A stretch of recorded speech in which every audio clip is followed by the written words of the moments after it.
If you're hearing this, there's still time, but not much. I don't mean that in the melodramatic way horror stories usually begin. I mean it in the way you might whisper to a friend who's about to step into traffic. I don't care if you roll your eyes or call me a liar. I've already watched someone I cared about vanish, and the place he used to occupy in the world, his apartment, his photos, even the trail of his name in old chat logs, has been scrubbed clean like he never existed. You've read creepypastas before.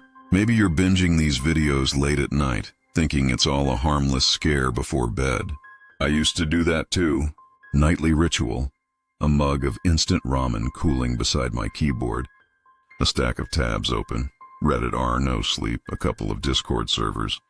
Some half-forgotten gaming forum where people still argue about frame rates and cheat codes from a decade ago. That was my comfort zone. Safe, predictable.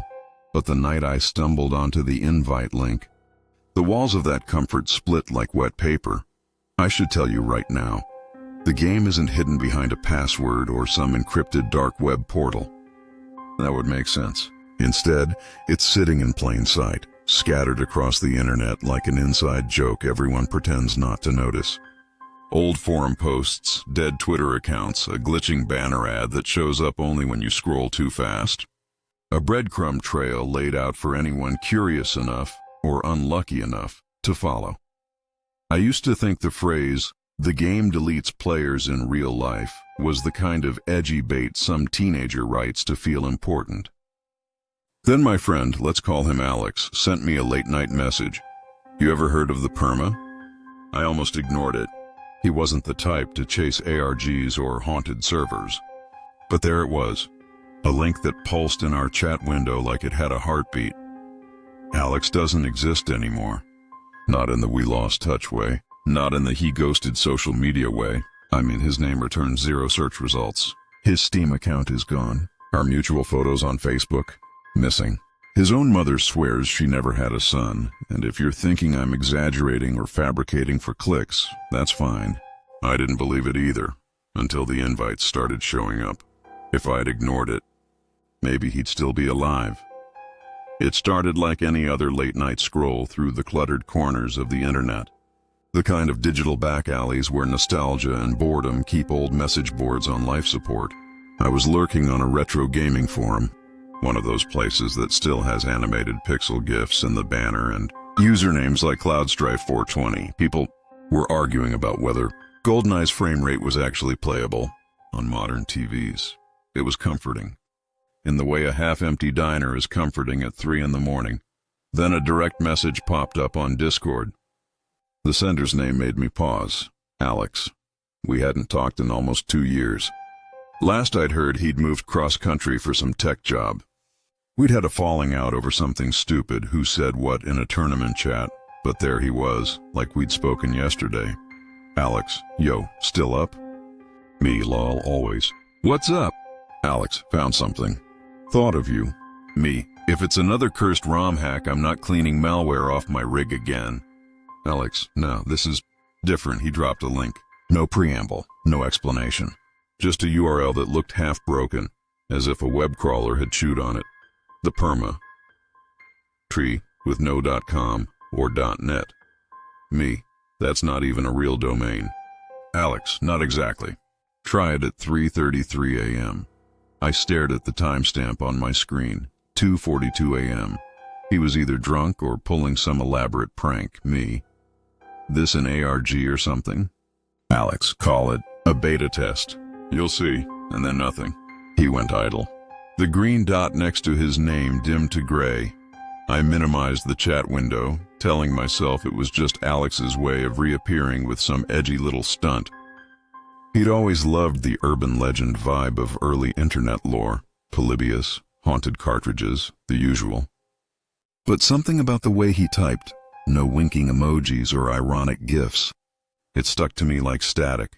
At 3:25 a.m. I gave in. My apartment was the usual hush of late night, fridge humming, the neighbor's TV bleeding through the wall. The link refused to open in Chrome. I tried copying it into Firefox, same error. Finally, almost absently, I checked the time. 33 a.m. exactly. The tab blinked once like a shuttered eye. Then the page loaded, a black screen. White text, jagged and flickering like it was running through a failing graphics card. Welcome, player. That was it. No images, no menu. I laughed under my breath. Classic Alex. Me. Okay, nice jump scare. Where's the punchline? I typed it in Discord, no reply. I checked the forum. His account was offline. For a second, the page went completely dark. Then a single line of text appeared, centered and pulsing. Invite accepted. Stay connected. I reached for the keyboard, but before I could type, the page refreshed itself and collapsed into a 404 error. A cold prickle crawled up the back of my neck. Me. Nice trick. Dude, still no response. I kept the chat window open for another hour, waiting for him to pop back in with a laughing emoji or a gotcha. Nothing. Just the quiet glow of my monitor and the hum of the fridge. When I finally shut down, the link remained in our chat like a wound. I told myself it was just some half-baked alternate reality game, the kind of thing Alex would unearth to mess with me. But a thought kept looping in my head as I tried to sleep. If I'd ignored it, maybe he'd still be alive. The next night I told myself it was just curiosity. A simple follow-up, nothing more. But when the clock ticked past 3:30 a.m., I found my fingers hovering over the keyboard like they were moving on their own. The link still sat there in my chat with Alex. Dull gray waiting, 33 a.m. This time the page didn't blink. It opened with the same black screen and flickering white text, but now a low static hiss bled through my speakers. It wasn't the crisp kind of white noise you get from a muted TV. It sounded wet, like someone dragging fingernails through a jar of rice. A single prompt appeared. Enter player name. I typed my usual gamer tag, BitCrusher. The cursor blinked twice, then the text warped, letters distorting like heat ripples. Welcome back, Crusher. Or should I call you? Childhood nickname. I froze. That nickname hadn't crossed my lips since elementary school. My parents used it once in a while, but my mom, who'd loved it most, had been dead for 5 years. I hadn't typed it. I hadn't posted it anywhere. That's not funny, I muttered to no one. Then, her voice. My mother's voice, soft and exact, came through the speakers. I've missed you. My heart kicked against my ribs. I yanked off my headphones. The static hiss grew louder, as though it had crawled into the room itself. Another line appeared. Level 1. Orientation. Follow the signal. The screen dissolved into an isometric game lobby. Primitive, like a mid-90s dungeon crawler, but the pixels twitched with a strange modern shimmer, as if some high-end graphics engine were trying to bleed through. 4 avatars stood in a circle. Each wore a mask of static that resolved into familiar faces. My college roommate, a high school crush, a kid from my old LAN party days. All people I hadn't spoken to in years. A chat box blinked. Pixel roommate. You're late. Old crush. Don't fall behind. LAN kid. Follow the signal, I typed. Alex? Is this you? No answer, just the avatars turning toward a corridor of flickering blue torches. I followed. The hallway stretched into darkness, the torchlight shifting like water. Every step triggered a vibration through my mouse. Though my mouse had no rumble feature, at the corridor's end, a door with my apartment number scrawled across it. I hesitated. Pixel roommate. Go on? I clicked. The screen flashed white. When it cleared, the game displayed a crude overhead map. My neighborhood, my building, even the flickering streetlight outside my window. Down to the burned-out bulb, a single red dot pulsed where my bedroom would be. Mission: retrieve the item near your window. My throat went dry. I turned to the real window. The blinds trembled, though the night was still. I told myself it was coincidence, just an elaborate geolocation prank. But I hadn't shared my address anywhere near that forum in years. The chat box flickered. Old crush. Tick-tock. A soft thunk came from the glass. I crossed the room, heartbeat drumming, and lifted the blinds. Nothing except a small square envelope stuck between the pane and the screen. No stamps, no markings. My breath fogged the glass. I slid the envelope free. It was warm, as if someone had just held it. The second I touched it, the game window updated, object acquired. The avatars bowed once, in unison, then collapsed into static. The lobby screen reappeared, text dripping down like melting wax. Second level unlocked. Real-world task required. I glanced at the envelope in my hand. It was empty. Behind me, the computer speakers crackled. My mother's voice again, faint and certain. Keep playing. The next morning's sunlight looked like salvation. After a night of mother's whispers and phantom maps, everything ordinary, coffee steam curling in the air. The low buzz of my neighbor's blender felt like a reset button. I powered down the PC, shoved the envelope in a drawer, and promised myself I'd pretend it never happened. By mid-afternoon, I almost believed it. I answered work emails, traded dumb memes in the office group chat, even joked about pulling an all-nighter on a game binge. But when I reached for my phone during lunch, a new notification waited like a bruise. Second level live. Do not delay. No app name. No number. Just text burned into the screen. I thumbed the power button. Nothing. The screen wouldn't turn off. Then the phone vibrated once and displayed a single instruction. Steal the silver lighter. Time limit. 1 hour. 5 minutes later, every light in the office flickered, just once, like a camera flash. People groaned, shrugged it off. I tried to too. But the phone buzzed again, harder this time. 50 minutes. A slow chill settled over me. There was only one silver lighter I knew, a custom-engraved Zippo my manager kept on his desk. A souvenir from some biker trip he never shut up about. I told myself it was coincidence, a lucky guess from some prank app. Still, my pulse drummed as I walked to his office. He was gone, probably in a meeting. The lighter gleamed on the desk. I hesitated, then grabbed it. The instant it hit my palm, my phone went dark. The overhead lights steadied. I stood there, heart hammering. The lighter suddenly heavy as lead. Back at my desk. The phone came alive with a new message. Level 2 complete. I dropped it like it burned. That night I tried to delete everything. Cleared browser history, factory reset the phone. It didn't matter. At 3:33 a.m., the PC powered on by itself. The same black screen waited. Next quest.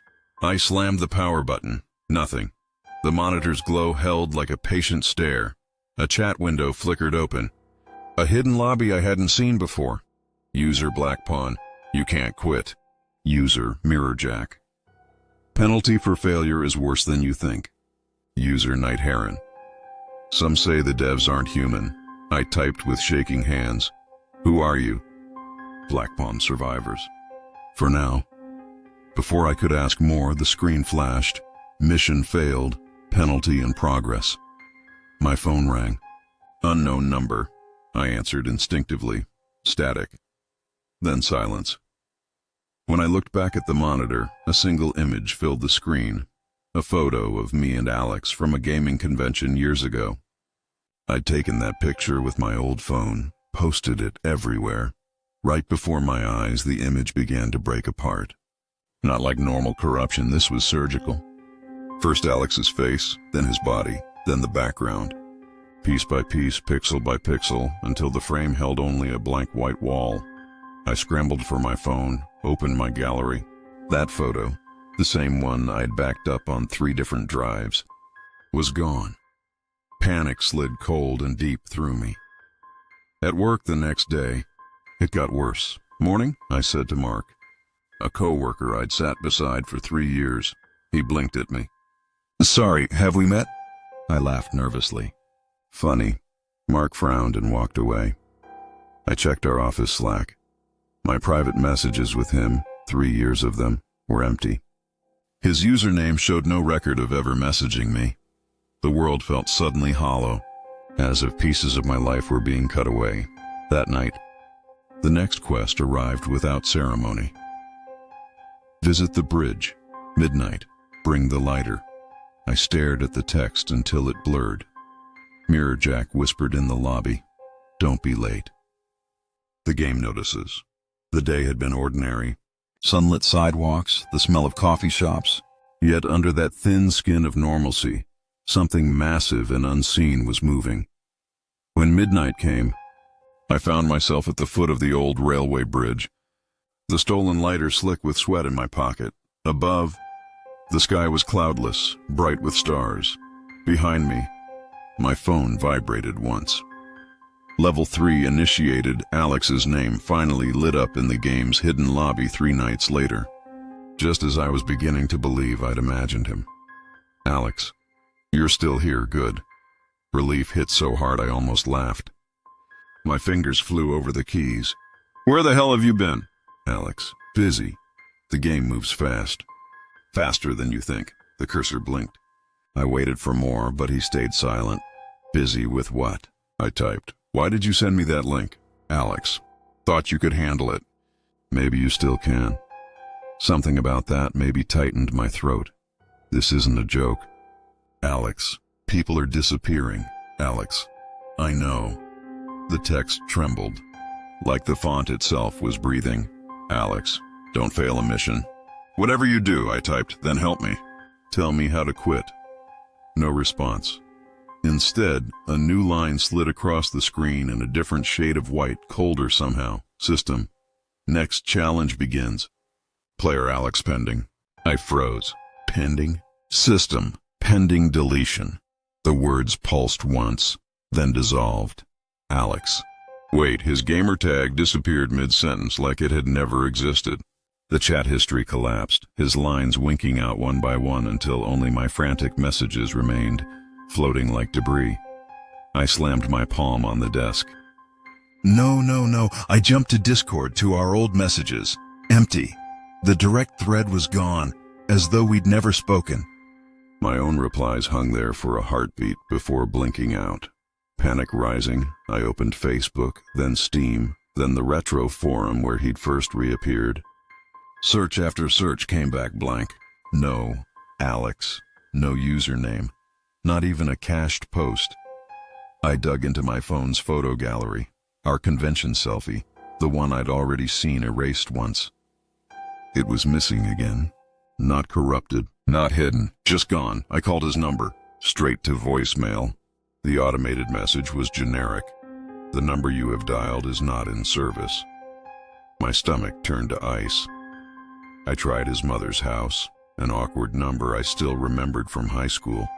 A woman answered. Hello, is Alex there? I asked. A pause, then a careful, puzzled voice. I'm sorry. Who? This is a friend of his, I said quickly. Alex, your son. I don't have a son, she said, and hung up.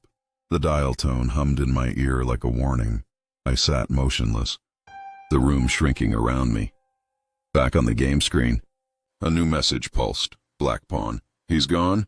It happens fast. Night Heron. The game deletes more than players. Mirror Jack. If you want him back, you have to finish. I typed. Finish what? No one answered. The monitor dimmed, reflecting my pale face. I whispered to the empty room. I'll win this thing. I'll get him back. The speakers crackled once like a low, approving sigh. I didn't realize until later how dangerous that promise was. I spent the next 2 days hunting answers like my life depended on it. Because by then, I was sure it did. Every normal corner of the internet was a dead end. Searches for the Perma returned SEO fluff about permanent makeup and dental implants. Even digging with advanced operators, quotes, minus signs, yielded nothing. It was like trying to catch smoke, so I went deeper. Old school deeper. I trawled the skeleton of the web, forgotten PHPBB forums, abandoned live journal pages, the kind of dusty corners where banner ads still begged you to punch the monkey to win. I even dug through Usenet archives. News groups from before the millennium. Around 3 a.m., I finally found a breadcrumb. A 1998 post in alt.horror.underground. The subject line read, "The game that keeps score." The body of the message was only a few lines. They called it the Perma. A black hat project disguised as a game. If you see the invite, don't click. Not for money, not for thrill. The ones who made it don't care about winning. They only care about the count. The signature was a single letter. A. My heart thudded. It couldn't be Alex. He would have been a kid back then. But the initial felt like a mocking echo. I dug further and found more fragments scattered across time like broken glass. An encrypted pastebin from 2007 describing a lobby where your own data is the currency. A hidden wiki page that listed digital rituals, and a note, Perma is not software. It's a door. That line crawled under my skin and stayed. At one point I caught myself thinking, this is exactly like those Nosleep stories I binged before bed. Except I wasn't reading a story. I was inside one, and someone else was turning the pages. I posted a carefully worded plea on a private InfoSec channel I'd once lurked in, looking for info on a legacy program called the Perma. Any leads? Most replies were jokes. One person sent a gif of a trash can fire. Another wrote, "Bro, just delete System 32. Then a private message appeared from a user whose handle was only a string of brackets. You're late. Me, late for what? The count, a pause. Then again, you can't win. You can only delay. I swallowed hard. Who are you? Call me the archivist. How do I stop the game?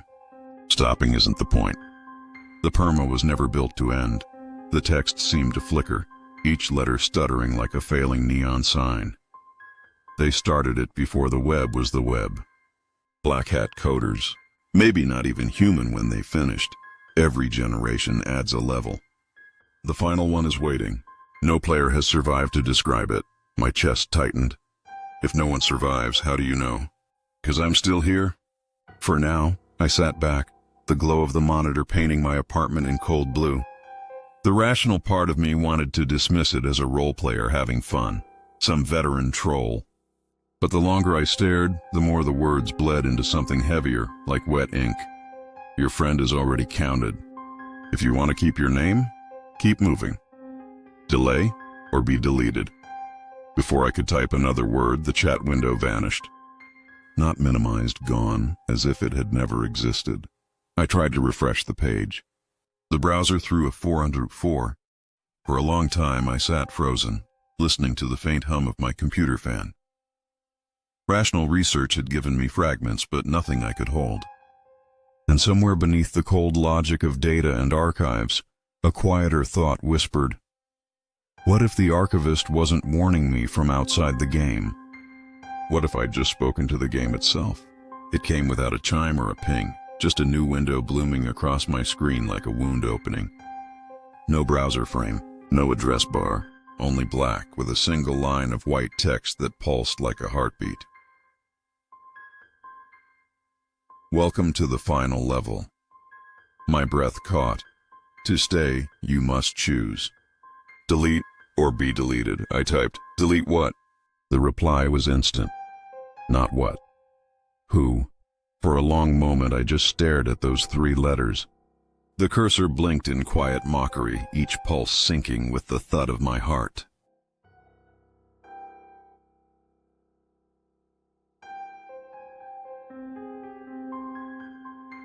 This is just code, I told myself. A glorified ARG, but the hairs on my arms prickled like static, and something deep in my chest whispered that the game wasn't asking for a metaphor.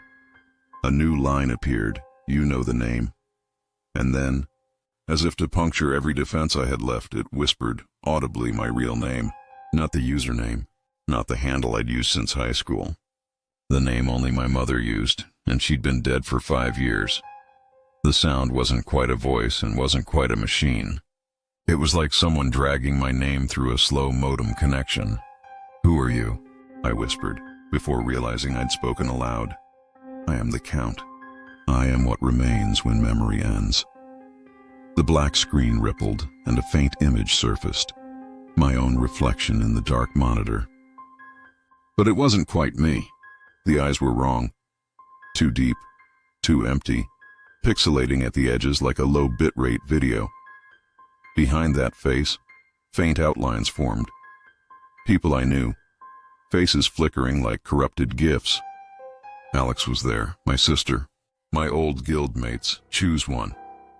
My fingers trembled above the keyboard. This is insane, I thought. No code can touch the real world. The game disagreed. Refuse and your name will vanish. Your mother's photo, your first memory, every trace. The lights in my apartment flickered, a short, sharp strobe that left after images crawling across my vision. My phone buzzed with a new text from a number I didn't recognize. 333. Last chance. I grabbed it. The screen showed a single photo. My sister asleep on her couch. Taken tonight. Blood rushed to my ears. Her, or you. The reflection in the monitor smiled with my mouth. I slammed the laptop shut. Darkness swallowed the room. But the whisper didn't stop. Running isn't refusing. The words came from behind me. Not from the speakers behind me. I spun, heart pounding. No one. Only the dim outline of furniture in the shadowed hallway beyond. The laptop lid creaked open by itself. Choose. I wanted to scream. Instead, I whispered, I won't. Silence. Then the monitor brightened, showing 2 columns of text. My name in one, my sister's in the other. Beside each, a countdown began. 10, 9. Panic clawed up my throat. It's a bluff. 7. The apartment lights flared so bright I tasted metal. 5. My phone lit again. A photo of my own face, taken from behind my chair. 3. I lurched toward the power strip and yanked the cord. Sparks hissed. The monitor stayed on. I squeezed my eyes shut. Take me then. A sound like static inhaling filled the room. Black. When I opened my eyes, the screen was blank. No countdown, no text. Only my reflection, perfectly normal. I reached for my phone. The photo of my sister was gone. So was every message I'd ever sent her. My contacts list ended at my own name. I dialed her number from memory. The call failed. No subscriber by that name. My chest went cold. Behind me, my laptop whispered, barely audible. The count continues. The screen pulsed once, white on black, then faded to nothing. And in the silence, I felt it. A hollow where my sister's existence should have been. As if a thread in the fabric of my life had been quietly snipped. Fade to black. Morning came like a bad reboot. Same sunlight, wrong world. At first glance, everything looked normal. The city outside my window coughed itself awake with the usual clatter of garbage trucks and impatient car horns. Coffee still smelled like burnt hope. For a second, I convinced myself it had all been a nightmare. Then I opened my bedroom door and nearly tripped. The hallway bent left. It had always bent right. I froze, cup in hand, steam curling like a question mark. Maybe I'd been too tired last night to notice. Maybe I'd lived here for years and never really looked. That's what I told myself anyway, right before I checked my phone. No messages. No call history. Not even spam. The group chat with old guildmates had vanished. The one with my sister, who until last night had been my emergency contact, was gone like it had never existed. I scrolled until my thumb ached. Nothing. Maybe this is what passes for winning, I thought. Survive the game. Wake up in a world that politely pretends you were always alone. The apartment felt heavier than usual, like gravity had nudged the slider up a notch. My reflection in the hallway mirror didn't help. It stared back, but the pupils looked a shade too dark, like someone had drawn them in with a marker and smudged the edges. I forced a laugh, thin and nervous. Great. Now I'm jump-scaring myself. The laugh didn't echo. When I stepped into the kitchen, the clock on the microwave read 3:33, again. Middle of the morning and somehow still the witching hour. That's when the emails started. Generic newsletters from companies I'd never subscribed to. Each subject line a single word. Count. Delay. Again.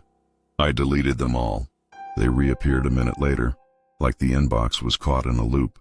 Outside, my neighbors argued over whose turn it was to move the trash bins.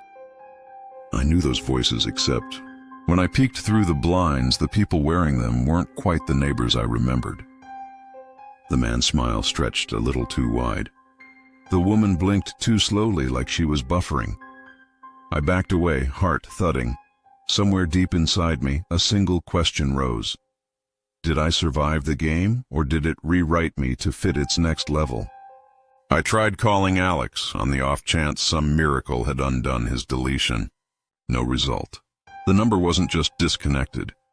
The network claimed it had never been assigned. I wanted to scream at someone, but the walls only hummed like they were listening. So here I am, recording this for whoever stumbles across it. Maybe you'll call it a creepypasta. Maybe you'll think I'm fishing for upvotes or views. Fine. Believe what you want. But before you close this video, do me a favor. Check your photos. Scroll back to the earliest one on your phone. Is there a gap where a birthday or a friend should be? Check your contacts. Is there a name you know you saved but can't find anymore? Listen carefully when the house is quiet. Do you hear it? That faint hiss like static holding its breath? Maybe it's nothing. Maybe it's just the pipes. Or maybe the invite has already found you. They say the link doesn't appear unless you're curious enough to look. Maybe it's in your spam folder right now, waiting for you to scroll too fast. Maybe it's sitting behind a dead Twitter account, or in a Discord DM from someone you haven't heard from in years. If you see it, if it's pulsing at 3:33, don't click or do. Because maybe that's the real trick. Once you've heard the story, you're already part of the count. If you've stayed with me this long, you're already closer to it than you think. That's not a scare tactic. It's the truth nobody believes until it's too late. Because the Perma doesn't live in a single file or hidden server. It lives in attention. It feeds on the click you almost made, the name you almost typed. Every time someone hears about it, the game stretches just a little further, like a shadow at sunset. You probably think you're safe because you're only listening. That's what I thought. The first night, before the whispers, before Alex vanished, I rolled my eyes the same way you're probably rolling yours. And now my contacts are gone. My memories glitch like an old VHS. And every time I check the clock, it's 3:33, no matter the hour. So here's the part where I'm supposed to beg you not to look, but I'm not sure that even matters anymore. If, sometime after midnight, you notice a flicker at the edge of your screen, just a pixel out of place, don't adjust the monitor. Don't refresh the page. That's not a dead pixel. That's the game testing your curiosity. If your phone buzzes with a new email and the subject line is empty but the timestamp reads 3:33, don't open it. Not unless you're ready to feel the room bend. And if, God help you, if you see the subject line, play with me, don't open it. Or maybe do. Because here's the thing about the Perma. It always needs the next player. Someone to keep the count going. Maybe that someone has to be you. If you've seen a glitch, a phantom email, a name that's just gone, tell me in the comments. I need to know how far it's spread, and if nothing strange has happened yet. Check again, because the invitation never really ends. It just waits.